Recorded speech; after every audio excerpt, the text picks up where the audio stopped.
Eh bien, bonjour à chacun et chacune, bonjour mes amis, parce que nous sommes des amis. Et ça fait, dès le commencement de ce qu'on appelait à l'époque le groupe Agapé, mon épouse et moi, nous étions là dans les différents moments du développement de ce qui est devenu l'Église Agapé Libre. Et je ne suis pas ici pour une autre raison, parce que Jésus-Christ s'est révélé à mon cœur, s'est révélé à votre cœur, et que nous vivons de cet amour divin, de cet agapé, de cet amour qui ne peut pas être expliqué, qui dépasse toute compréhension, qui nous dépasse, qui nous transcende. Et c'est cet amour qui fait que je suis ici ce matin avec vous. Je n'ai absolument jamais l'intention d'amener mes propres idées ou convictions ou d'essayer insidieusement m'amener quelques doctrines particulières ou bizarres, non. Je crois que celui que nous devons prêcher, c'est le Seigneur Jésus-Christ. Un sauveur nous est né. Nous savons très bien que ce n'est pas le 25 décembre, comme on l'a entendu, qu'il est né. Mais cependant, une fois par an, il est coutume, c'est une tradition qui date de très longtemps, dans les églises chrétiennes, de se rappeler la naissance du Sauveur. J'aime toujours rappeler qu'en réalité, jamais une seule fois Jésus nous a dit de nous souvenir de sa naissance. Mais par contre, il nous a dit de nous souvenir de sa mort. Et c'est pour cela que j'aime l'inspiration qui a été donnée à beaucoup de musiciens dans les cantiques, comme celui que nous avons chanté, redites-moi l'histoire, de la crèche à la croix. Parce que s'il est né, c'était pour donner sa vie pour nous à Golgotha. Et ça, c'est une chose très importante à considérer. Vous savez, quand certains sont venus, des Grecs sont venus, et ils ont rencontré les disciples de Jésus, et ils ont dit ceci: messieurs, nous voudrions voir Jésus. Et qu'ils sont arrivés à Jésus, Jésus ne les a pas dirigés vers sa naissance, mais il les a dirigés vers sa mort. Il a dit: si le grain de blé ne tombe en terre et ne meurt, il ne produit aucun fruit. Donc la naissance de Jésus, nous ne devons pas la séparer de sa mort. C'est quelque chose de très important. Lorsque nous naissons, lorsque nous vivons, il y a un sentiment en nous qui fait que nous voulons vivre éternellement. Nous sommes nés pour vivre, mais lui, il est né pour mourir d'abord. Bien sûr, nous savons très bien ce qui s'est passé ensuite et qu'il est ressuscité des morts. Mais j'ai choisi ça parce que, tout simplement, quand j'ai reçu l'invitation pour trouver une journée où je pourrais venir, j'ai regardé, j'étais en voyage, j'ai regardé la date et j'ai vu que, bon, ce 22, ça pourrait aller. Puis je me suis dit, c'est proche de Noël, alors peut-être que je vais avoir quelque chose à dire sur cela. Et puis, j'étais en voyage, j'étais en Autriche, et là, je repensais à certaines choses que j'avais lues, et j'ai relu quelques écrits des pionniers adventistes, comme cela, pour certaines raisons. Et en fin de compte, avec tout ça, ça m'a amené à ce que je vais essayer de vous apporter ce matin. Et c'est pour ça qu'il y a un sous-titre: « Un sauveur nous est né ». Ça, tous les chrétiens, peu importe leur appartenance dénominationnelle ou autre, tous les chrétiens, ils croient qu'un sauveur nous est né. D'ailleurs, c'est ce que l'Écriture dit. Un sauveur nous est né. Mais qui est-il vraiment? Et ça a été une cause de discussion, j'allais dire de dispute même, de division dans l'Église chrétienne à travers tous les âges et jusqu'à nos jours aussi également. Il y a beaucoup de problèmes au sujet de l'identité de Jésus-Christ. L'identité du Sauveur. Qui est-il vraiment? Il y a toutes sortes d'idées à ce sujet-là. Et si nous regardons dans la Bible, nous voyons que c'est un peu mystérieux. Bien sûr, nous avons entendu la lecture de la Bible en français ce matin. Mais si nous étions dans ce temps-là, la Bible nous aurait été lue en grec, puisque le Nouveau Testament a été écrit en grec. Ou bien, même mieux, on aurait pu voir que il y a la manière dont les traducteurs grecs de l'Ancien Testament avaient traduit certains termes de l'Ancien Testament. Et alors, je vais reprendre le texte que nous avons lu, Luc chapitre 2, juste pour vous dire que quand il est dit au verset 9, « Un ange du Seigneur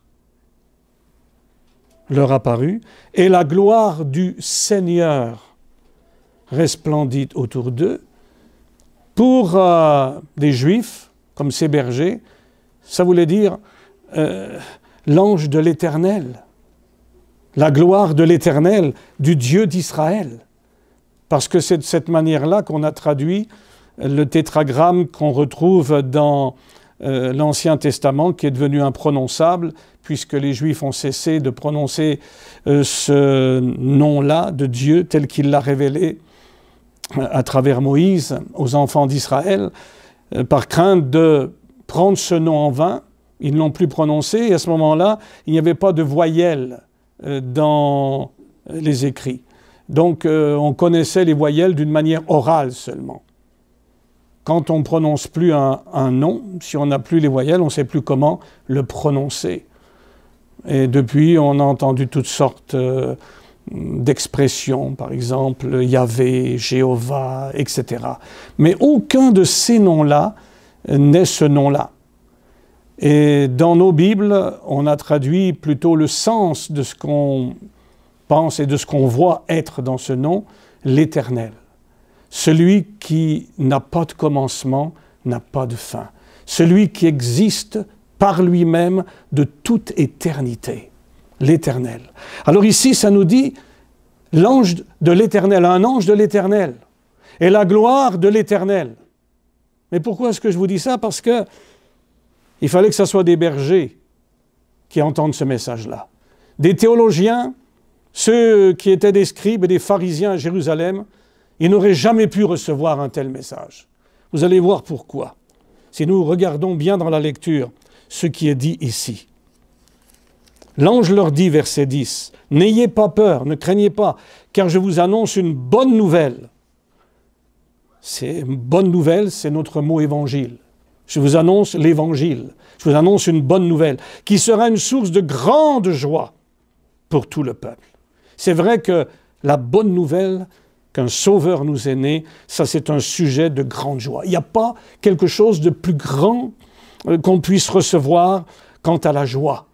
Parce que, en dehors du Sauveur, nous sommes perdus, nous sommes misérables, nous sommes pécheurs, nous sommes destinés à la mort. Il n'y a rien qui puisse être bon, même si on a quelques petits bons moments sur cette terre. C'est pour cela, un Sauveur nous est né, ça c'est l'Évangile, c'est la bonne nouvelle. Et c'est une bonne nouvelle qui est le sujet d'une grande joie. Et voilà ce qu'il leur dit. Il vous est né un Sauveur. Bon, jusque-là, ça va. Qui est le Messie, le Christ ou le Messie? Là, ça va encore. Le Messie a été annoncé et il a été promis. Qui est le Messie? Le Seigneur. Ce qui veut dire, pour eux, l'Éternel. C'est Dieu lui-même qui est là, l'Éternel. Ce sont des bergers, ils entendent la bonne nouvelle et ça ne les choque pas. Et ça ne les choque pas, et encore après, il y a quelque chose qui nous dépasse. Si nous sommes un peu en train de cogiter dans nos esprits, si nous étions à la place des scribes et des pharisiens, là on aurait dit, ça ne marche pas du tout. Voici à quel signe vous le reconnaîtrez. Le Messie, l'Éternel, le Sauveur qui est né, vous trouverez, dans la seconde qu'on a lue, c'est marqué un enfant, mais dans le texte grec, ça dit un nouveau-né, un bébé, enveloppé de l'ange et couché dans une mangeoire, dans une crèche. Mais quoi? Le Sauveur, qui est le Messie, qui est l'Éternel, c'est un bébé couché dans une crèche.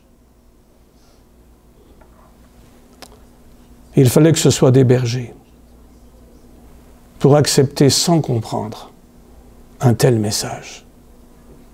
Et je pense que quelquefois, notre intelligence nous trompe. Ne t'appuie pas sur ta propre intelligence, est-il écrit dans la Bible.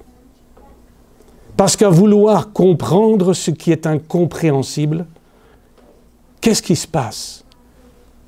Les gens se perdent dans toutes sortes d'idées, de théories et autres, et aboutissent à des hérésies. Ça nous dépasse. Nous ne pouvons pas comprendre cela. Le Sauveur, le Christ, c'est Dieu lui-même. Et puis il est là sous la forme d'un petit bébé. Et encore un petit bébé, pas dans un palais princier ou royal, un petit bébé, là où un animal mange.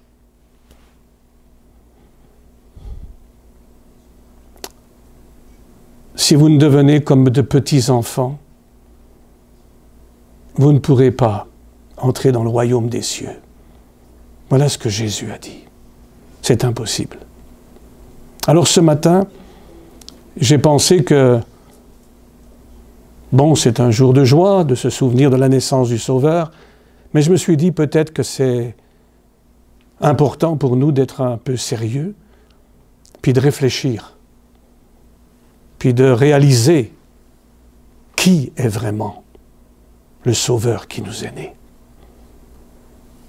Et ce sera simplement matière à réflexion. Je ne vais pas commencer à vous enseigner quelque chose. C'est ça, c'est ça, c'est ça. Non. Je vais vous lire ce que dit la Bible. Puis je vais vous inviter à y réfléchir, à y penser pour vous-même.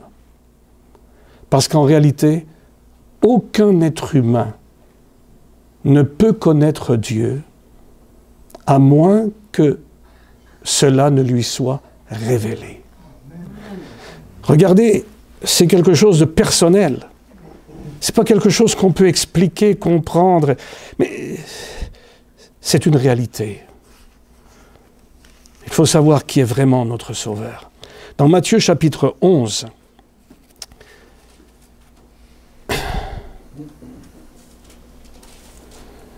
verset 25, nous connaissons tous vraiment le verset 28, mais le verset 25, à ce moment-là, Jésus prit la parole et dit, « Je te suis reconnaissant, Père, Seigneur, voyez-vous, à nouveau le mot Seigneur, du ciel et de la terre, de ce que tu as caché ces choses aux sages et aux intelligents, et tu les as révélées aux enfants. » Aux enfants à nouveau. Littéralement, dans le grec, au tout petit.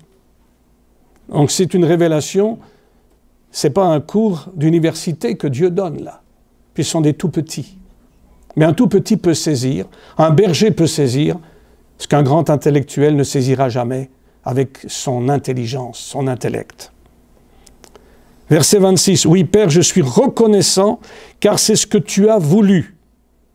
Mon Père m'a tout donné. » Écoutez bien. « Mon Père m'a tout donné, et personne ne connaît le Fils, si ce n'est le Père. Personne non plus ne connaît le Père, si ce n'est le Fils. » Et fort heureusement, Jésus ajoute, « Et celui à qui le Fils veut le révéler. »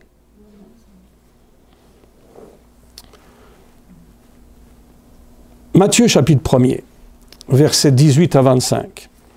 Un autre récit de la naissance de Jésus-Christ. Et là, on va voir quelque chose de similaire, dit sous une autre forme. Matthieu chapitre 1er, verset 18. « Voici de quelle manière arriva la naissance de Jésus-Christ. Marie, sa mère, était fiancée à Joseph. Or, avant qu'ils aient habité ensemble, elle se trouva enceinte par l'action du Saint-Esprit. Joseph, son fiancé, qui était un homme juste et qui ne voulait pas l'exposer au déshonneur, se proposa de rompre secrètement avec elle.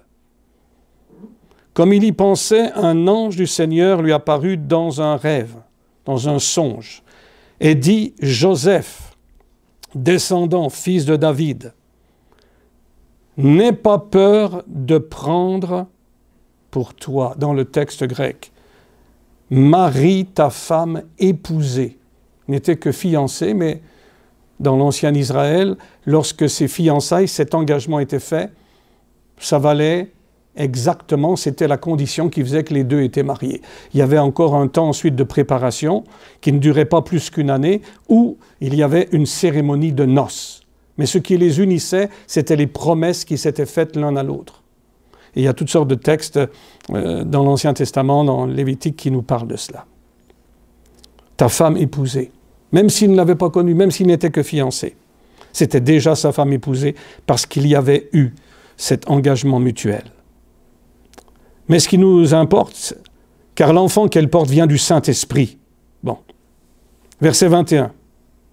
Elle porte un bébé qui vient du Saint-Esprit. Ça, c'est aussi quelque chose de spécial. Elle mettra au monde un fils. Et tu lui donneras le nom de Jésus. Bon, pour nous, c'est rien de spécial. Je le répète parce que c'est en français. Mais regardez, pourquoi tu lui donneras le nom de Jésus? Car c'est lui qui sauvera son peuple de ses péchés. Or, le nom hébreu de Jésus veut dire cela, l'Éternel qui sauve. Ce bébé qu'elle porte, qui est en elle par l'action du Saint-Esprit, c'est qui, en réalité? L'Éternel qui sauve. Un bébé, puis c'est l'Éternel qui sauve. C'est lui qui sauvera son peuple. Pas le peuple de quelque autre personne. Son peuple de ses péchés. Et tout cela arriva afin que s'accomplisse ce que le Seigneur avait annoncé par le prophète. La Vierge sera enceinte, prophète Ésaïe, la Vierge sera enceinte, elle mettra au monde un fils et on l'appellera Emmanuel. À nouveau en français, ça ne veut rien dire pour nous. Emmanuel en hébreu, qu'est-ce que ça veut dire? Ce qui signifie, c'est pour ça que là, Dieu soit béni, il nous a mis une traduction là, pour plus tard, parce qu'il savait, le Seigneur, ce qu'il fait avec sa parole. Il veille sur sa parole. Il savait que les gens liraient un texte, on traduit le texte, mais il voulait qu'on comprenne de quoi il est question. Et pourquoi on va appeler cet enfant Emmanuel? Parce que ça signifie Dieu avec nous ou Dieu parmi nous. Voilà ce que ça veut dire. C'est un grand et glorieux mystère. Comment un bébé, quelqu'un qui est appelé à devenir un homme ensuite, mais qui ne l'est pas encore, un homme qui vient de naître, peut-il être appelé l'Éternel? L'Éternel, le Sauveur. Dieu avec ou parmi nous. Je vais passer rapidement là-dessus, parce que ce n'est pas mon sujet, mais suite au péché en Éden, Dieu a promis un Sauveur, dans Genèse chapitre 3, verset 15. Et l'homme ayant péché, il tombait sous la juste condamnation de Dieu. Il devait subir la peine prévue, qui était quoi? La mort. Dieu lui avait dit, tu peux manger de tous les arbres qui sont dans le jardin, mais l'arbre de la connaissance du bien et du mal, tu n'en mangeras pas. Sinon, tu vas mourir. Et attention, souvent les gens ont l'imagination d'un Dieu qui est là, sévère, qui punit, qui intransigeant. Excusez-moi, mais une fois quelqu'un m'a dit, mais votre Dieu c'est un tyran. J'ai jamais vécu ça, qu'il soit un tyran pour moi. Mais il est mon Seigneur, il est mon Maître, Il est mon Dieu. Et je lui dois respect et obéissance. Il est vrai. Mais ce que Dieu a voulu montrer, c'est que si tu touches à cet arbre-là, tu coupes la communion avec moi. Tu fais quelque chose qui te prive de moi, de ma présence. Il nous est dit que l'Éternel venait pour converser avec Adam et Ève vers le soir. Il arrive et il parlait avec eux. Il se manifestait d'une certaine manière. Il n'est pas dit dans quelle forme, comment il venait, mais ça nous dit qu'il le faisait. Il faisait cela. Et là, à cause de leur acte, ça les a coupés de celui qui est la vie. Il n'y a pas de vie en dehors de Dieu. Toute vie vient de Dieu, trouve sa source en Dieu. Et c'est ça, tu vas mourir. Il n'y a pas de choix. Si maintenant on est là et on a besoin de, je ne sais pas, d'aide médicale parce qu'on a de la peine à respirer. J'ai un ami qui est entré à l'hôpital et il y avait toutes sortes d'eau sur les poumons, dans les jambes et tout. Bon, il ne pouvait plus respirer, il est entré à l'hôpital. Il a fallu qu'il accepte d'être relié au système médical, là, enfin, à tous les instruments médicaux. Et puis maintenant, il est sorti de l'hôpital, tout va bien. Mais s'il avait voulu dire non, je veux bien que vous m'aidiez, mais je veux pas qu'il y ait quelque chose qui soit mis à mon corps. Je veux être indépendant de cela. Dites-moi quelque chose et puis ça va aller. Ça ne marche pas. Nous devons être en communion avec Dieu. Nous devons être un avec Dieu, unis à lui pour avoir la vie. D'ailleurs, toute la Bible parle. Or, voilà, donc il y avait un problème. Et maintenant, le voilà qui est condamné à la mort. Et pour y échapper, qu'est-ce qu'il pouvait faire? Il ne pouvait plus rien faire. Ce qu'il fallait, c'est que quelqu'un d'autre, un autre homme, puisqu'il est un homme, se charge de sa culpabilité et meurt à sa place. Mais dans le psaume 49, versets 8 à 10, il nous est dit qu'il n'y a aucun qui peut racheter son prochain, parce que nous sommes tous des pécheurs.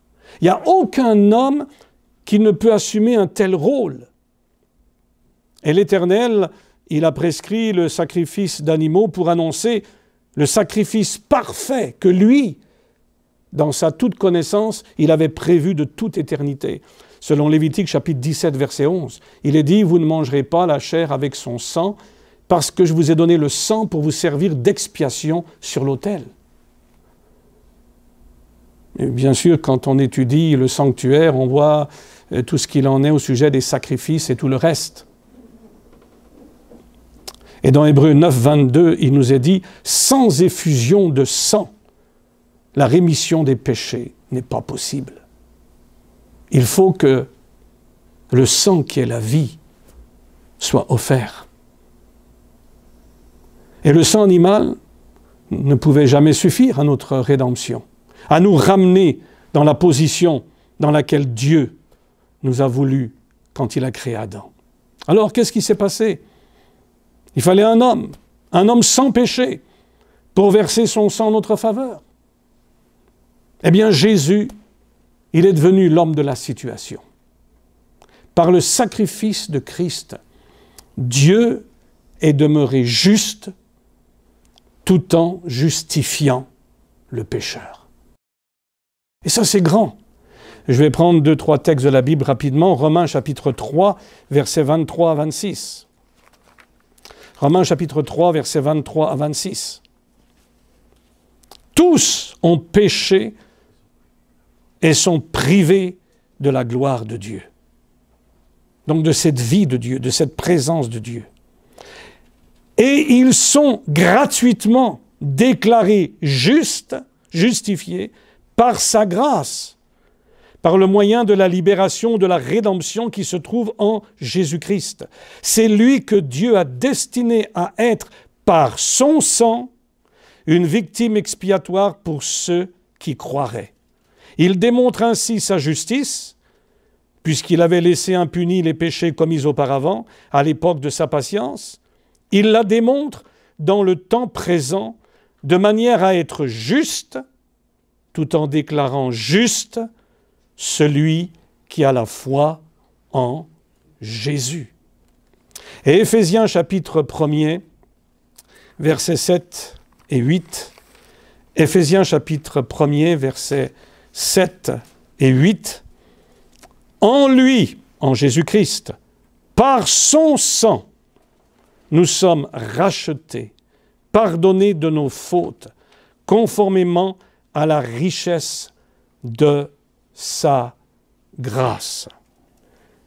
Dieu nous l'a accordé avec abondance en toute sagesse et intelligence.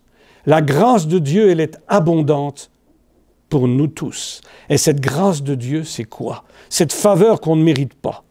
C'est d'être déclaré juste, d'avoir la rémission de nos péchés, d'être replacé dans une condition de communion avec Dieu notre Créateur.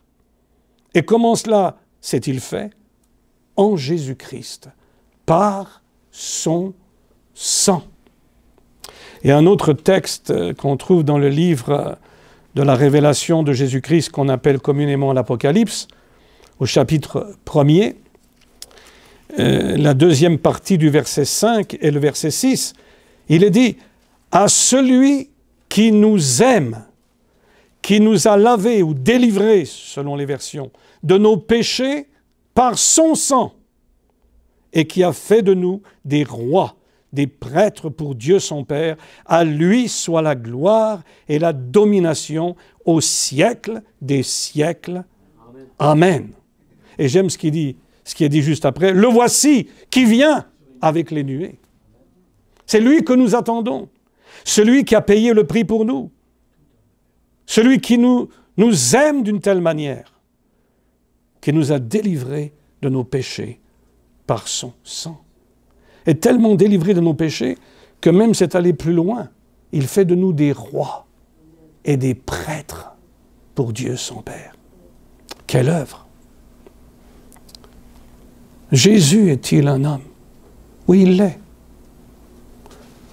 Si je prends tous les textes pour les lire, on sera là encore à 3 heures cet après-midi et peut-être plus longtemps, puisqu'on pourrait faire des commentaires, mais je vais juste vous dire ce que les textes disent. Et puis j'ai prévu que, comme il y a beaucoup de textes, j'ai imprimé quelques petites copies pour que, si jamais, ensuite, certains veulent aller plus loin, ce n'est pas une obligation.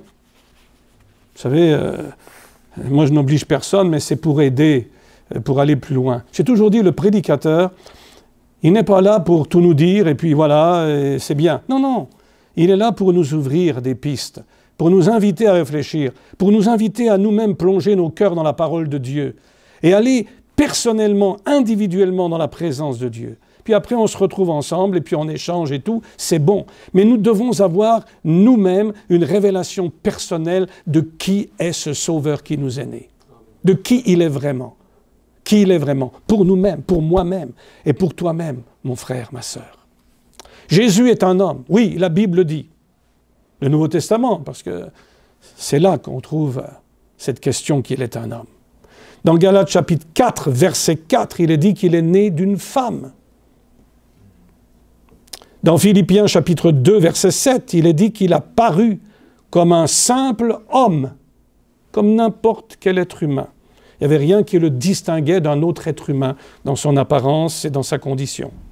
Dans Hébreux chapitre 2, verset 14, il est dit qu'il a participé au sang et à la chair, comme les enfants que nous sommes ont participé au sang et à la chair, donc au fait d'être humain, lui-même, il y a participé, donc il était un homme. Dans Romains chapitre 8, verset 3, il nous est dit « Jésus avait une chair de péché », je dis bien de péché, semblable à la nôtre. Ça, c'est quelque chose que beaucoup de gens n'acceptent pas. Mais Jésus n'est pas arrivé du ciel dans un corps glorifié, là, sur la terre. Il est venu de la manière que vous et moi, nous sommes venus au monde. Il a grandi. Il est devenu un homme. Il a dû apprendre l'obéissance, bien qu'il est le Fils de Dieu. par les souffrances qu'il a dû endurer. Nous voyons qu'il était fatigué, il dormait dans un bateau, il n'en pouvait plus. Il était comme un homme, comme vous et moi, vraiment un homme. Même, il est mort. Dieu ne peut pas mourir. En tant que Dieu, il est esprit éternel. Son existence n'a pas de commencement, n'a pas de fin. Ça nous dépasse, c'est l'infini. Et c'est là aussi que notre petite intelligence, il ne faut pas la mettre dans l'histoire. Parce que nous ne pouvons pas comprendre, ça nous dépasse. Il nous faut accepter ce que Dieu nous dit de lui. C'est tout. Bon, là, il y avait une petite fille, j'ai vu qu'elle a disparu, mais quelquefois, je fais ça dans une assemblée pour essayer de montrer aux gens l'infini de Dieu. On ne peut pas saisir ce que c'est que l'infini de Dieu. J'étais un petit garçon de 8 ans et je me suis couché, ma grand-mère était en train de se mourir. Elle avait fait ce qu'on appelait à ce temps-là une attaque cardiaque. Et puis, il n'y avait pas de soins pour elle. Donc, elle était là, couchée dans son lit pendant 1 semaine. Je l'ai vue mourir en quelque sorte à petit feu. Elle ne répondait plus rien. Sauf qu'à un moment donné, quand on était près de son lit, à un moment donné, on a vu une petite larme couler. Une seule larme, c'est tout. Mais on parlait, on ne savait pas si elle comprenait, entendait. Enfin, peu importe. Et là, ça m'a tellement bouleversé. J'avais 8 ans, je me rappelle. Et je suis allé en arrière, là, de l'immeuble de mes parents, dans un champ, je me suis couché par terre et j'ai regardé le ciel. J'étais comme désespéré. Et en regardant le ciel, je me suis dit, mais où est-ce que ça s'arrête, ça? Et puis, si ça s'arrête, j'ai un problème. Si ça ne s'arrête pas, j'ai aussi un problème. Quelle que soit la réponse. Que ça s'arrête l'univers ou que ça ne s'arrête pas quelque part, j'ai un problème là. Je réfléchissais à ça, j'étais tout jeune, mais quand même. Et j'ai pensé, c'est venu à moi, mais Dieu il est comme ça, il est infini. Comment comprendre quelqu'un qui n'a pas de commencement, qui n'a pas de fin, qui a toujours existé, qui était avant toute chose? Comment comprendre qu'à un moment donné, il y avait le néant? Qu'est-ce que c'est que le néant? Comment? Enfin, bon. Et j'ai compris que j'ai juste à m'incliner devant sa grandeur infinie. Mais pour les enfants, moi, là, ce que je fais. Après tout, on a entendu tout à l'heure la petite histoire pour les enfants, qu'on est tous des enfants. Alors, vous êtes des enfants, j'en suis un. Je vais vous poser la question que je pose. Normalement, je fais venir 2, 3 enfants en avant, puis après, je leur donne un petit cadeau. Mais bon, vous n'aurez pas de cadeau aujourd'hui. Mais quand même si c'est bientôt le temps de Noël, mais quand même. Où est Jésus aujourd'hui? Donnez votre réponse spontanément. Où est-il? Il est au ciel. Tu as raison. Il est au ciel, c'est vrai. Mais, oui, là où 2 ou 3 sont assemblés en mon nom, je suis au milieu d'eux. Et puis, voyez-vous, vous avez donné 2 réponses, mais ce n'est pas complet encore. Oui, de sorte que le Christ habite dans vos cœurs par la foi, dit l'apôtre Paul aux Éphésiens.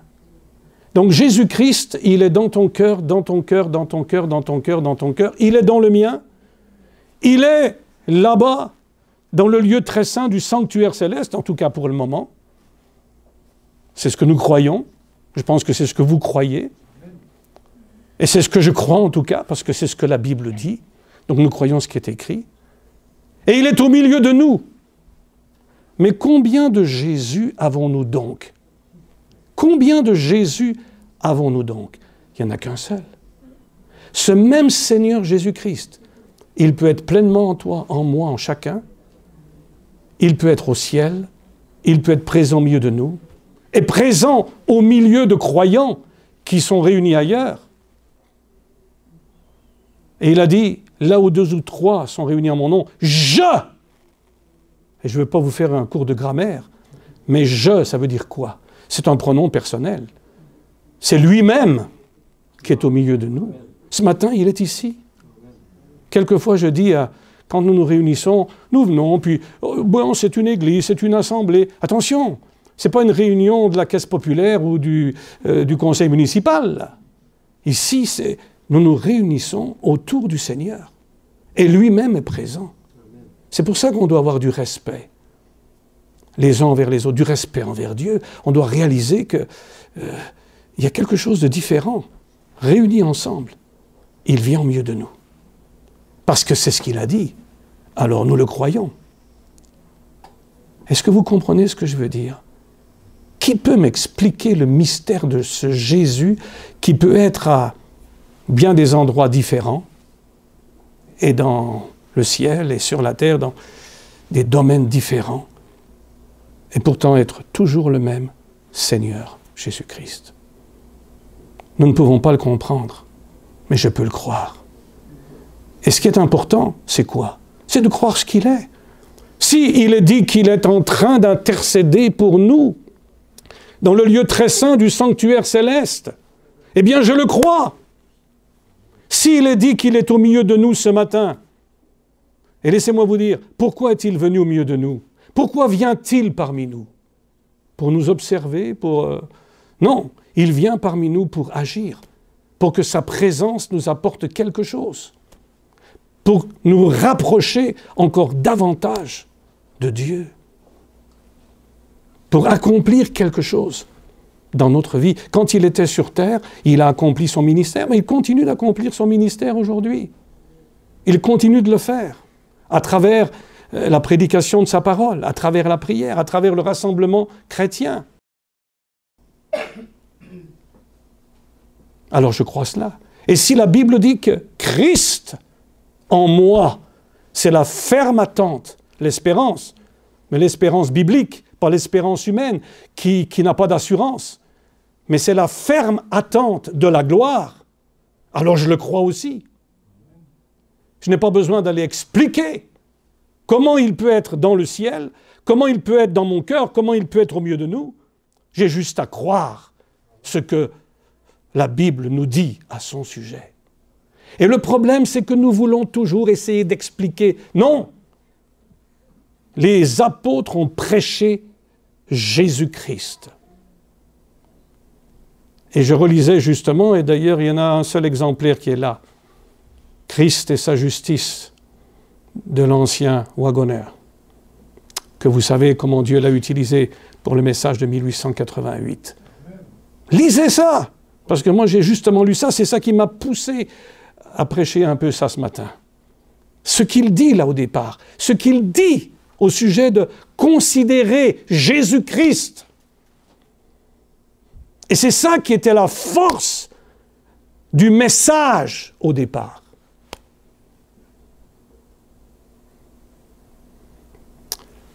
N'étant pas moi-même membre de l'Église adventiste, je ne peux pas faire le procès de l'Église adventiste et je ne veux pas faire le procès d'aucune Église non plus. Mais je peux simplement dire, s'il y a eu des arrêts, et s'il y a un délai aujourd'hui, c'est à cause de qui? À cause de quoi? Pas à cause de lui, mais nous autres. Nous avons besoin d'y réfléchir. C'est juste. Jésus est un homme. Bon, j'avais dit que je lirais simplement les textes sans aller plus loin, mais un prédicateur, c'est comme cela. Une chair de péché semblable à la nôtre. Ça, c'est important. Parce qu'il fallait que le péché soit condamné dans une chair comme la nôtre. Et ça a été le cas, ça a eu lieu à la croix du Calvaire. Dans 1 Pierre chapitre 4, verset 1er, il est dit « Jésus a souffert dans la chair », c'est-à-dire comme un homme. Dans Romains chapitre 5, verset 15, il est dit que la grâce a abondé par un homme, Jésus-Christ. Dans 1 Timothée chapitre 2, verset 5, il est dit « Il y a un seul médiateur entre Dieu et les hommes, l'homme Jésus-Christ. » Dans Actes chapitre 2, verset 22 à 24, il est parlé de Jésus comme un homme approuvé de Dieu. Et dans Actes chapitre 17, verset 31, il est dit que Dieu a désigné l'homme qui jugera le monde en la personne de Jésus-Christ. Et puis il y a beaucoup d'autres textes, mais méditez tout ça. Oui, la Bible dit que Jésus est un homme.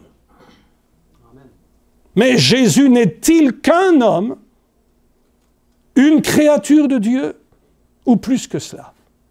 C'est ça la question. Et vous avez vu que quand on a lu les deux textes au départ dans Luc et dans Matthieu, ça nous pose un problème, là. C'est mystérieux. Un bébé, puis c'est l'Éternel, puis c'est le Dieu sauveur. Dans 1 Timothée chapitre 3, verset 16, selon les versions, on peut le prendre, mais il est dit que ceci, on va le lire, 1 Timothée chapitre 3, verset 16. Facile à retenir à cause de Jean 3, 16, 1 Timothée 3, 16. Et tous le reconnaissent, le mystère de la piété est grand. Dieu est apparu comme un homme. Ça, c'est la seconde 21 que j'ai là. Dieu est apparu comme un homme. Où Dieu a été fait chair.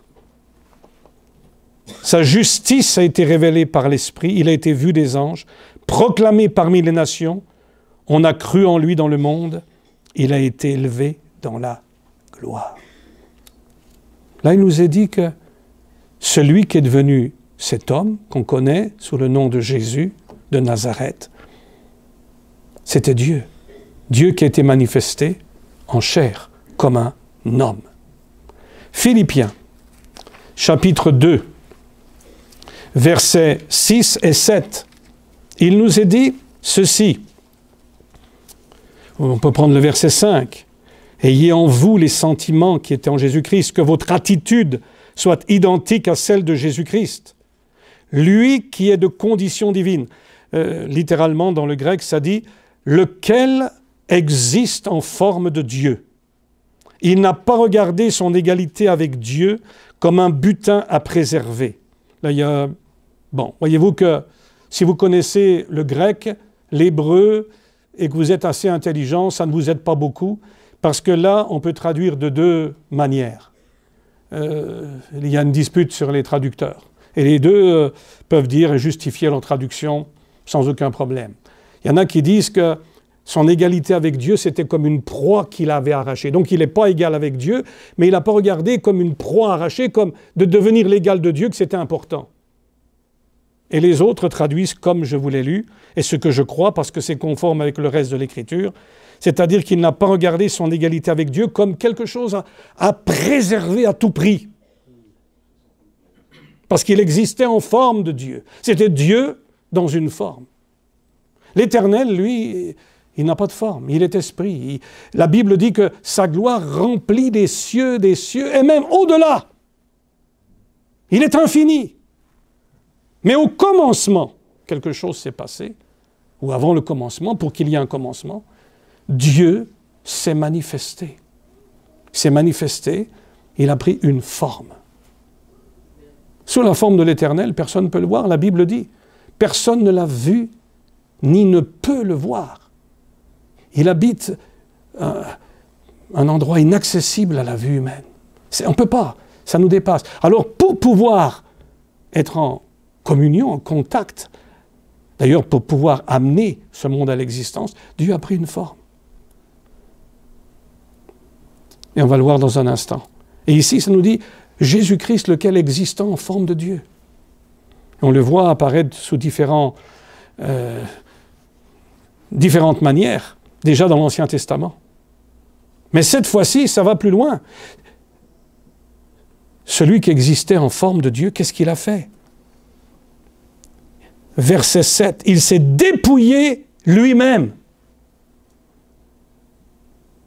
de cette forme dans laquelle il était, en prenant une forme de serviteur, en devenant semblable aux êtres humains. Il s'est fait homme. Moi, ça me touche énormément de réaliser que le Dieu infini, il peut habiter mon cœur. Mais pour qu'il puisse habiter mon cœur, lui, le Dieu infini, il a fallu qu'il devienne un homme comme moi. Qu'il m'aime assez pour prendre ma place et pour prendre sur lui tout mon péché, toute ma souillure, tout pour m'en délivrer et m'amener à sa ressemblance. Ça, c'est de l'amour. Et autant qu'il est incompréhensible, autant son amour est incompréhensible. Les voies de Dieu, personne ne peut les pénétrer. Dans l'hébreu, ça dit qu'elles sont impénétrables. Nous pouvons en parler, nous pouvons les prêcher. Comme nous l'avons entendu, Claude l'a cité ce verset.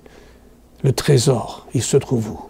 Tous les trésors de la sagesse, de la science, de la connaissance se trouvent en Jésus-Christ. Et Jésus-Christ, c'est la révélation de Dieu. C'est le mystère de Dieu qui se révèle. C'est là qu'on voit quelque chose. C'est là qu'on découvre qu'en lui, il y a tout. Et je ne peux rien être sans lui.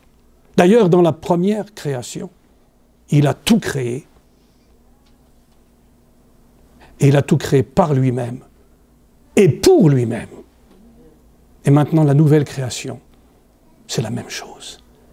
Il n'y a rien en dehors de Jésus-Christ de valable. Vous savez, il n'y a pas tant de problèmes quand on parle de Dieu aujourd'hui. Non. Les musulmans croient dans un Dieu. Tout le monde croit dans il y a toutes sortes d'idées sur Dieu. Dieu, ça c'est générique. Mais quand on parle de Jésus, c'est là que ça commence la discussion.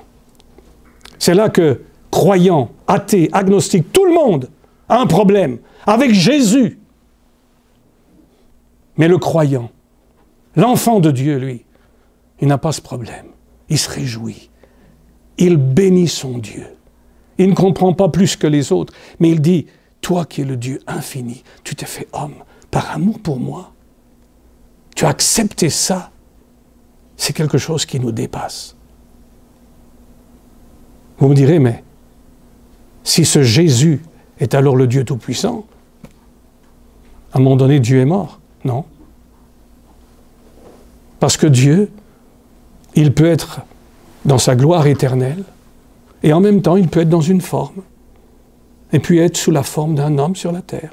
Il le peut, puisqu'en même temps, il peut vivre en toi, en tant que son esprit.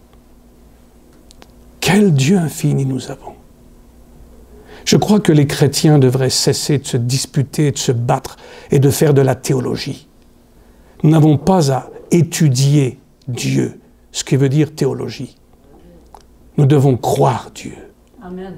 Nous devons recevoir l'amour de Dieu, vivre de l'amour de Dieu, prêcher l'amour de Dieu, prêcher la vérité qui est contenue dans cet amour de Dieu. Pas prêcher des bêtises, mais prêcher ce qu'il est vraiment. Il est le Sauveur. Et comme Sébastien l'a dit dans sa prière, moi j'écoute tout, les prières, les détails, tout.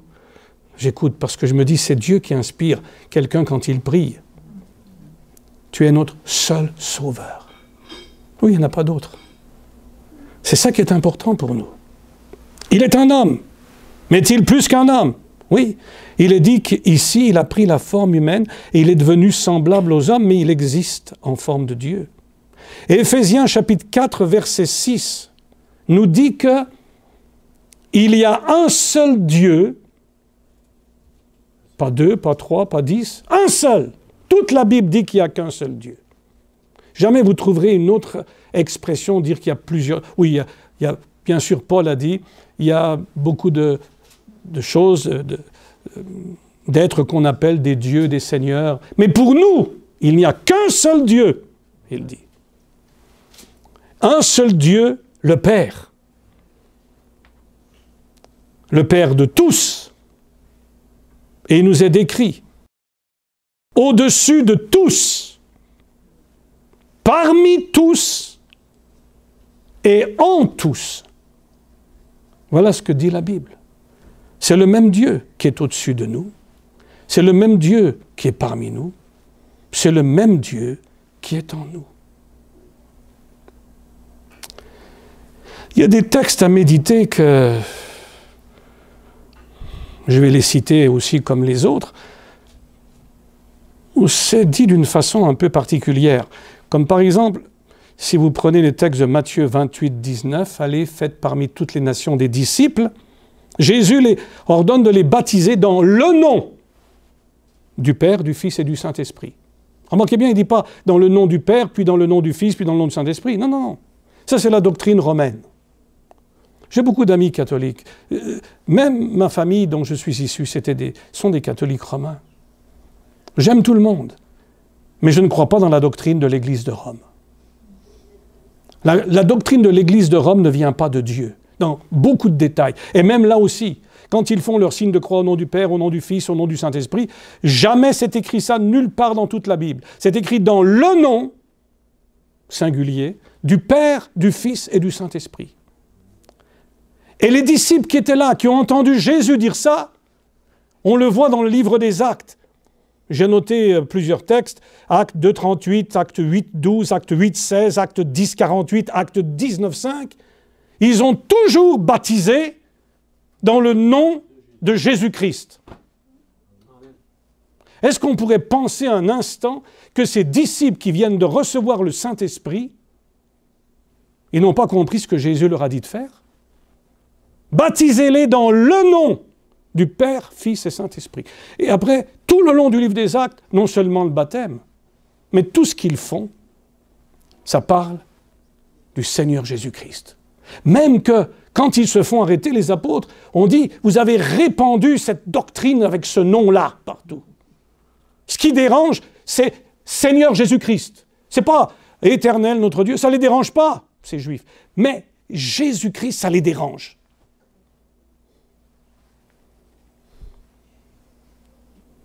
Dans Jean chapitre 1er, verset 1er,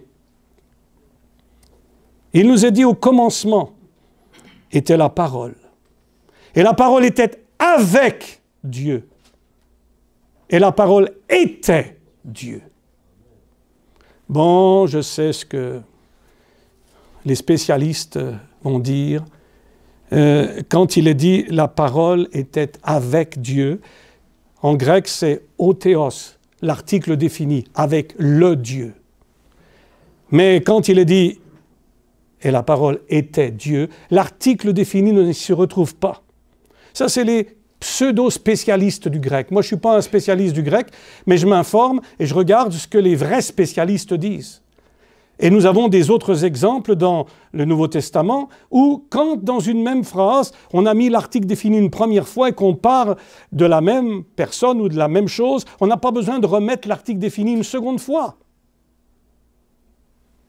Et j'ai entendu toutes sortes de bêtises à ce sujet-là. Même quelqu'un m'a envoyé d'aller sur l'Internet pour aller regarder quelque chose à ce sujet, et j'ai entendu quelqu'un qui a dit une chose que je dis qui ne tient pas. Il dit, vous savez ce que ça veut dire? Ça veut dire qu'au commencement était la parole, on sait que c'est Jésus-Christ, le logos en grec, la parole, c'est le mot qu'on a choisi pour traduire la parole. Le mot logos, c'est difficile à traduire. Et la parole était avec le Dieu, et la parole était un Dieu. Était divin, mais pas le Dieu. Et il disait, c'est comme si on prend, par exemple, Adam et Ève. Il disait, au commencement était l'humain, et Ève était avec l'humain, et comme c'était en anglais, ça allait human, tandis qu'en français, je suis obligé de le mettre au féminin, était humaine. Ça n'a rien à voir. Non, non, non. Qu'est-ce que vous faites avec des textes que vous rajoutez? Vous n'avez pas besoin d'essayer d'expliquer ce que la Bible dit. La Bible dit, au commencement était la parole était avec Dieu, la parole était Dieu, point final. S'il faut faire des études universitaires pour comprendre Dieu, il y a un problème quelque part. Non! Croyez ce que Dieu a dit.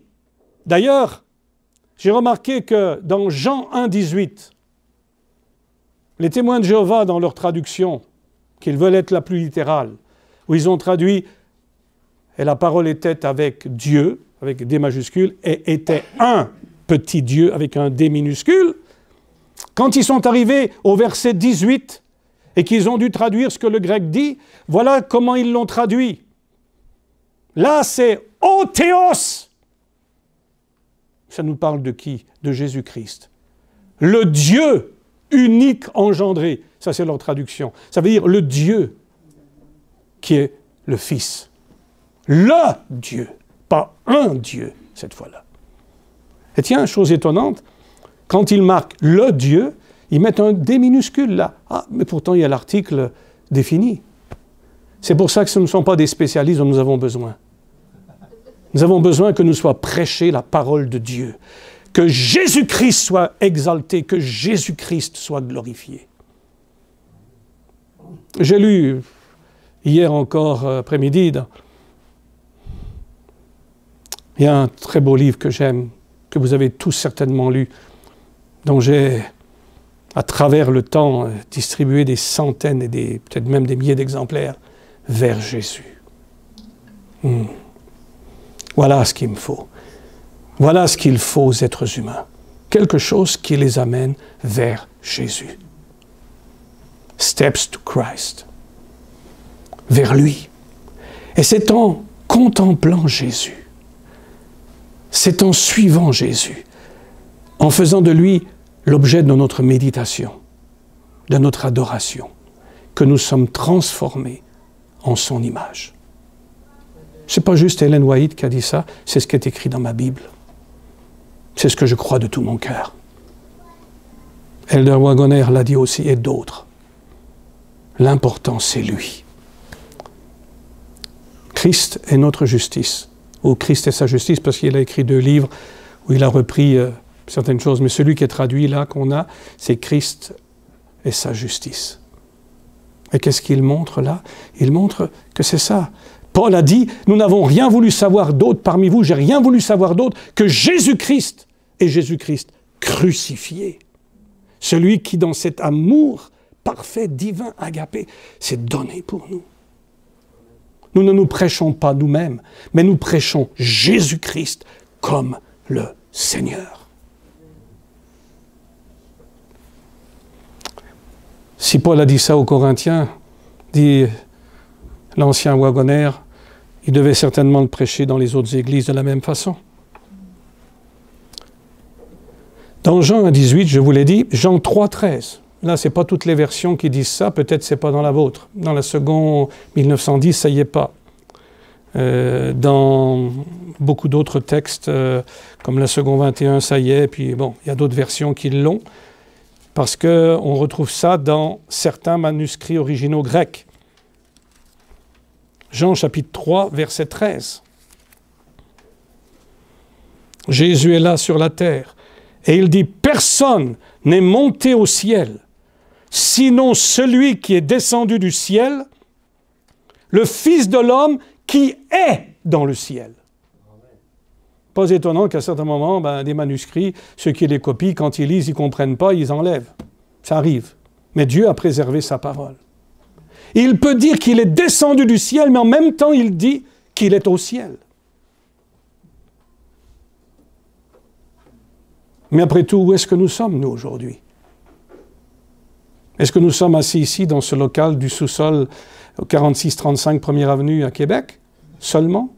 La Bible dit que nous sommes assis dans les lieux célestes en Jésus-Christ. Il nous a fait asseoir. Ce n'est pas « il nous fera asseoir », il l'a déjà fait. Nous sommes en lien avec le ciel.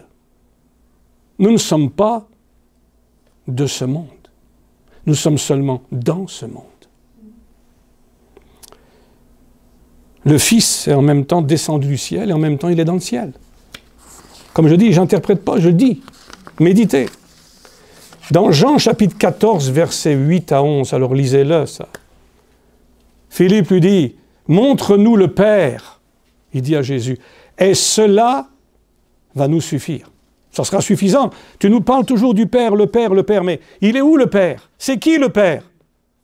Et Jésus va lui dire une chose qui dépasse toute compréhension humaine. Cela fait si longtemps que je suis avec vous et tu ne m'as pas connu. Celui qui m'a vu a vu le Père. Alors oui, là aussi je connais tous les spécialistes qui vont commencer à expliquer que l'unité. Mais c'est comme vous et votre femme. Vous êtes un et tout, donc comme vous êtes un, etc., c'est de cette unité qu'il parlait dans ce cas-là. Excusez-moi, mais je suis très content que quand quelqu'un me voit, il ne voit pas ma femme. S'il me voyait moi, un vieillard, c'est mieux qu'il voit une belle jeune femme comme elle. Celui qui me voit ne voit pas ma femme. Mais Jésus a dit, celui qui m'a vu a vu le Père, et je suis si longtemps avec vous. La question est claire, la réponse est claire. Il s'identifie au fait qu'il est le Père. Dans Jean chapitre 14, versets 16 à 19, lisez chez vous, parce que là, le temps avance, et puis ça va être trop long. Mais Jésus s'identifie au Saint-Esprit, parce qu'il dit à ses disciples qu'ils connaissent le Saint-Esprit. Il parle que le Saint-Esprit va venir, un autre consolateur va venir, un autre défenseur. Puis il dit, mais vous le connaissez, vous, le monde ne le connaît pas, mais vous le connaissez parce qu'il demeure avec ou auprès de vous. Et il dit, il sera en vous. Et il dit, je viendrai moi-même à vous. Et il s'identifie au Père en disant, je ne vous laisserai pas orphelin. Qui c'est qui peut laisser quelqu'un d'orphelin? Un père ou une mère. Dans Actes 20, 28, là il y a quelque chose alors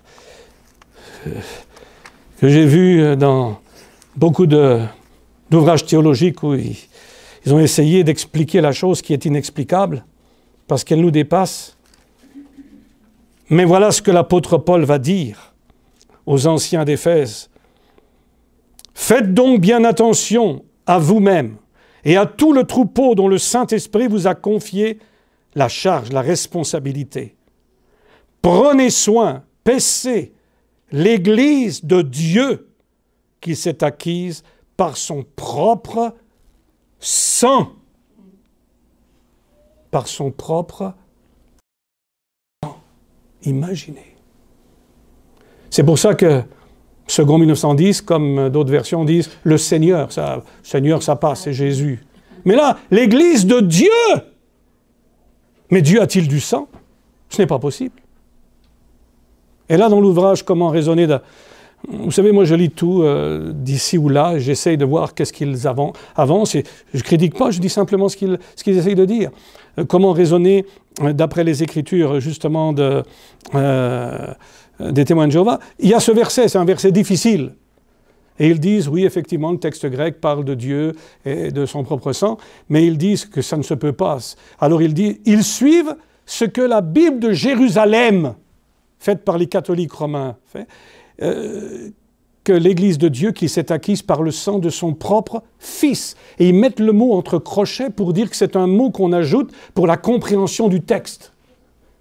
Mais mes amis, s'il n'y avait pas eu de témoins de Jéhovah, quel mot aurait dû être ajouté à la Bible pour qu'on puisse comprendre le texte?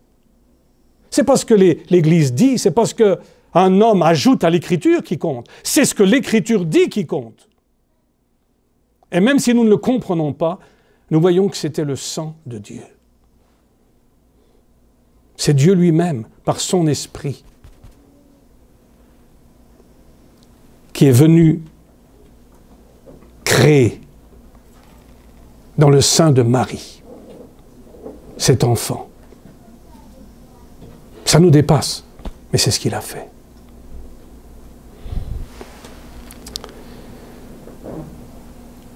On pourrait aller encore ailleurs, comme par exemple dans Romains, chapitre 9, verset 5. Alors là, c'est le Christ, selon la chair, en tant qu'homme, est issu des patriarches d'Israël. Et qu'est-ce qui nous est dit de lui? Il est le Dieu béni éternellement sur toutes choses. Comment peut-il être à la fois le Christ, un homme issu selon la chair des patriarches, et en même temps le Dieu béni sur toutes choses éternellement, sans commencement ni fin? Dans 1 Thessaloniciens chapitre 3 versets 11 à 13 et 2 Thessaloniciens chapitre 2 versets 16 à 17, on retrouve deux textes où il y a des verbes, le verbe aplanir, consoler, affermir. Et si vous regardez, dans nos Bibles françaises, ces versets sont au pluriel. Mais si vous avez par exemple l'édition de la Bible Scofield avec notes, ça dit que dans le grec, et j'ai vérifié, les verbes sont au singulier alors que ça parle de Dieu notre Père et du Seigneur Jésus. Le verbe est au singulier. Dieu notre Père et notre Seigneur Jésus donnent un verbe au singulier, par 2 fois. Et ce n'est pas une erreur de Paul, parce que Paul c'était quelqu'un qui savait écrire. Et on voit la manière dont il écrit. Dans Apocalypse chapitre 3 verset 12 et Apocalypse 22 verset 3 à 5. Bon, Apocalypse 3, 12, les vainqueurs portent le nom de Dieu, le nom de la ville de Dieu et le nom nouveau du Seigneur. Bon, c'est comme s'il y a 3 noms. Mais dans Apocalypse 22, il n'y a qu'un nom qui est écrit sur leur front. Et de plus, il est question de Dieu et de l'agneau, mais il y a un seul trône pour Dieu et l'agneau. Et ensuite, il est dit que ses serviteurs, pas leurs serviteurs, ses serviteurs, Dieu et l'agneau, ses serviteurs, le servent, voient sa face, portent son nom sur leur front, et ça dit juste après que le Seigneur Dieu, singulier, est la lumière des siens. Dans Apocalypse 3, 21, 4, 2, 9 à 11, donc 4, 9 à 11, 5, 1, 5, chapitre 5, versets 6 à 7, versets 13 à 14, dans Apocalypse chapitre 7, verset 17. Vous allez étudier l'Apocalypse, vous allez voir ces textes de toute façon. Et Apocalypse 21, 5, il est dit, tout d'abord, l'agneau s'est assis dans le trône de son Père. Et ça nous dit qu'il est au milieu du trône, l'agneau. Mais jamais Jean, quand il a vu le trône, il en a vu 2 ou 3 ou 10, il a vu quelqu'un sur le trône. Il n'en a toujours vu qu'un seul. Là où il y a Dieu et l'agneau. C'est ce que la Bible dit. Et là, un texte que j'ai aimé que tu aies cité ce matin. La vie éternelle, c'est qu'ils te connaissent, toi le seul vrai Dieu, et celui que tu as envoyé, Jésus-Christ. Bien, alors regardez maintenant. 1 Jean chapitre 5, verset 20. Moi, ça me touche, c'est le même homme, Jean, par le même esprit. Mais il va dire quelque chose que si on essaye de le comprendre, on ne comprend rien. Mais pourtant, c'est vrai, c'est sa parole, c'est la vérité. Bon, là, c'est clair dans l'évangile de Jean. Il n'y a qu'un seul Dieu, c'est de le connaître, toi le seul vrai Dieu, et celui que tu as envoyé, Jésus-Christ. Bon, là, il y a le seul vrai Dieu, Jésus-Christ. Mais là, regardez ce que ça dit, dans 1 Jean chapitre 5, verset 20. Et là, il n'y a aucune contestation, il n'y a pas de problème pour les traducteurs. Ils sont obligés de traduire parce que ça, c'est un texte clair.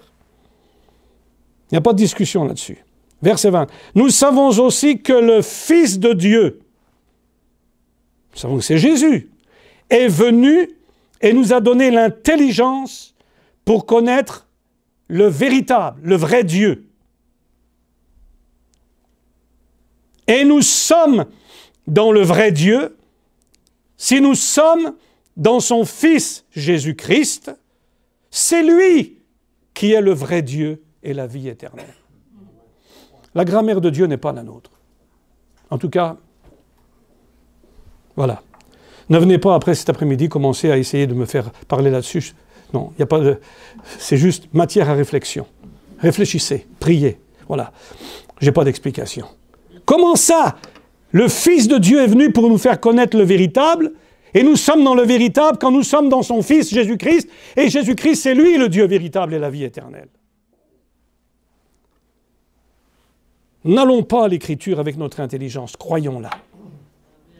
Dans Ésaïe chapitre 9, verset 5 ou verset 6, suivant les versions, il nous est dit qu'un enfant nous est né, le Sauveur. Un fils nous est donné. Et comment on l'appellera? Conseiller, Dieu puissant. Mais écoutez bien, Père éternel, Prince de la paix. Comment l'enfant qui nous est né, on l'appellera Père éternel? Le Fils qui nous est donné, on l'appellera Père éternel? C'est ce que la Bible dit. Dans Ésaïe, chapitre 45, verset 23, Philippiens, chapitre 2, versets 10 et 11, Romains, chapitre 14, verset 11, ce que l'Éternel déclare par rapport à lui-même dans Ésaïe 45, Paul l'attribue ensuite à Christ. Puis j'ai sauté comme dans les Hébreux. Lisez Hébreux chapitre 1er, versets 6 et 8 à 12. Quand Dieu introduit son Fils dans le monde, il demande que les anges l'adorent. Alors que la Bible dit, écoute Israël, l'Éternel notre Dieu est un, et tu n'adoreras que lui seul. Pas étonnant que quand Jésus allait monter au ciel, il y en a plusieurs qui se sont prosternés, qui l'ont adoré, mais d'autres, la Bible dit, eurent des doutes. Un juif ne va pas se prosterner devant quelqu'un qui n'est pas le vrai Dieu. Et nous non plus. C'est quelque chose, ça. Et puis, ensuite, encore, Dieu appelle son Fils Dieu, comme s'il y avait, lui, il est Dieu, puis son Fils, il est aussi Dieu, ça fait comme deux dieux, alors que toute l'Écriture déclare qu'il n'y a qu'un seul Dieu. Et enfin, le texte des versets 10 à 12 de Hébreux chapitre 1er, ça concerne le Fils, c'est ce que Dieu dit au sujet de son Fils, alors qu'il s'agit d'une citation du psaume 102, versets 26 à 28, qui parle très clairement de l'Éternel. Toi, au commencement, tu as créé les cieux et la terre. Mais encore un autre. On pourrait en prendre Zacharie, j'aime celui-là. Zacharie, chapitre 12, verset 1er, nous parle « Oracle de l'Éternel ». Et au verset 10, qu'est-ce qu'il dit? Ils regarderont vers moi, celui qu'ils ont percé ou transpercé, moi, l'Éternel. Et ce verset, il est appliqué là dans l'Évangile, bien sûr, dans Jean chapitre 19, verset 37, et dans Apocalypse 1, 7, il est appliqué pour la crucifixion du Seigneur Jésus. Alors, pour conclure, ce que je vais dire, c'est que ce Sauveur qui nous est né, la Bible nous montre que c'est le Dieu unique et éternel, qui s'est fait homme, par amour pour nous, afin de donner sa vie, de verser son sang sur la croix de Golgotha. Et pour l'éternité entière, nous allons vivre dans sa présence. Et j'aimerais juste lire, pour conclure, Tite chapitre 2. Tite chapitre 2, versets 11 à 14.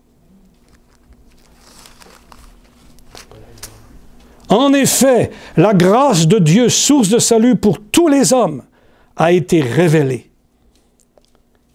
Elle nous enseigne à renoncer à un mode de vie impie et aux convoitises de ce monde, et à vivre dans le temps présent conformément à la sagesse, la justice et la piété. La piété veut dire selon Dieu. En attendant notre bienheureuse espérance, la manifestation de la gloire de notre grand Dieu et Sauveur, Jésus-Christ. Il s'est donné lui-même pour nous afin de nous racheter de toute faute et de se faire un peuple qui lui appartienne, purifié et zélé pour de belles œuvres. Là, ce texte, ça nous parle de l'œuvre de la grâce de Dieu, de la conduite qui doit être la nôtre dans l'attente de la venue de notre Seigneur. Et le Seigneur Jésus-Christ est appelé notre grand Dieu et Sauveur. Et j'ai mis un petit complément. Il est intéressant de voir que notre grand Dieu et Sauveur Jésus-Christ ne peut être que l'Éternel. Parce que l'Éternel se présente comme le seul Dieu et Sauveur. Dans Ésaïe 43, versets 10 et 11, 44, verset 8, 45, verset 18 et versets 21 et 22. Dieu est grand. Il est infini. Mais il est venu à nous. Un Sauveur nous est né. Et ce Sauveur qui nous est né, il est Dieu, puis il est un homme. Il y a bien des choses que je ne peux pas saisir avec mon intelligence. Mais je sais, il est mon Dieu et il est mon Sauveur. Je l'adore comme mon Dieu. Je l'aime comme mon Sauveur. Et je veux lui ressembler. Parce que c'est à cela que nous sommes appelés, à ressembler au Fils unique de Dieu. Avez-vous remarqué? Le Fils unique. Comment ça se fait que c'est écrit le Fils unique? Mais des fils de Dieu, il y en a beaucoup. Vous en êtes, je veux le croire. La Bible parle des fils de Dieu. Donc si Dieu a beaucoup de fils, comment peut-il en avoir un qui soit unique? Ça veut dire que celui-là, il est fils pas de la même manière que vous et moi le sommes. Il n'y a pas d'autre. Ça ne peut pas être autrement. C'est vrai. Parce que lui, il n'est pas seulement un homme, mais il est Dieu. Nous, nous sommes des humains. Et je ne peux pas ressembler à Dieu autrement qu'en la personne de notre Seigneur Jésus-Christ. Tout ce qu'il est, cet amour divin dont il est la personnalisation, c'est ce que je dois être. C'est ce que tu dois être. C'est ce que la croix nous ouvre comme chemin. Et si, en tant que croyants, dans ce moment-là où nous nous rappelons qu'un Sauveur nous est né, nous arrêtions de nous débattre et de discutailler et d'essayer d'expliquer l'inexplicable, pourquoi ne pas nous jeter à ses pieds et nous mettre à l'adorer et à dire « Seigneur, tu dois recevoir tout l'amour qui est en moi, toute la fidélité. C'est toi, c'est à toi que je veux appartenir. C'est à toi que je veux tout remettre. C'est en toi que j'ai une identité. » Et relisez l'épître aux Éphésiens dans le départ. En lui, en lui, en lui, en lui, en lui, en lui. Tout est en lui. Il mérite toute la gloire, l'honneur et la louange. Ce qui s'est passé, c'est qu'on veut expliquer. Alors on voit les textes, il est un homme, et on pousse tellement loin qu'on lui enlève, on le dépouille de sa divinité. Et de l'autre côté, on veut tellement pousser qu'il est Dieu, qu'on veut enlever la nuance qui existe entre l'Éternel et Jésus. La vérité, c'est aller jamais dans aucun extrême. C'est de rester avec ce que l'Écriture dit. Pardonnez-moi d'avoir été si long ce matin. Dans l'église à côté, ils savent que je suis un prédicateur intarissable. C'est un grave défaut que j'ai. Mais j'espère que maintenant vous allez avoir suffisamment faim, après être nourri de la parole de Dieu, pour participer à cette agape, comme on l'appelle dans la Bible, c'est-à-dire un repas où nous sommes là dans l'amour divin, où nous regardons l'autre avec les yeux de Jésus, pas avec les nôtres. Si ma femme me regardait depuis 47 ans de mariage avec juste les yeux humains, elle m'aurait laissé depuis longtemps. Elle aurait vu les défauts du vieux frère. Mais elle me regarde avec l'amour que Dieu lui a donné pour moi. Ça fait que non seulement elle me supporte, mais elle m'aide. Elle n'aime pas que je parle d'elle, mais j'aime parler d'elle quand même. C'est un don de Dieu qu'il m'a fait. Amen. Frères, sœurs, regardons à lui. Aimons-le. Adorons-le. Servons-le. Que par son esprit, dans sa grâce, nous devenions jour après jour plus semblables à lui. Que tout notre ego soit crucifié. Il a été crucifié à la croix. Regardez-vous comme mort. Considérons-nous comme morts à tout ça. Vivants pour la justice. Amen. Père, nous te remercions pour ta parole. Laisse dans chaque cœur simplement ce qui doit y être laissé et efface tout ce qui est de trop. Après tout, nous ne sommes pas venus ici pour entendre un homme, nous sommes venus chacun et chacune pour t'entendre toi, parler à notre cœur. Alors que ce soit ce que toi tu voulais nous dire, qui reste dans nos esprits, dans nos âmes. Et dans le restant de cette journée, laisse-nous nous réjouir dans ta présence. Et laisse-nous réaliser que toi, le Sauveur qui nous est né il y a plus de 2000 ans, tu es vivant, tu es ressuscité. Tu es même l'hôte invisible de ce sabbat spécial.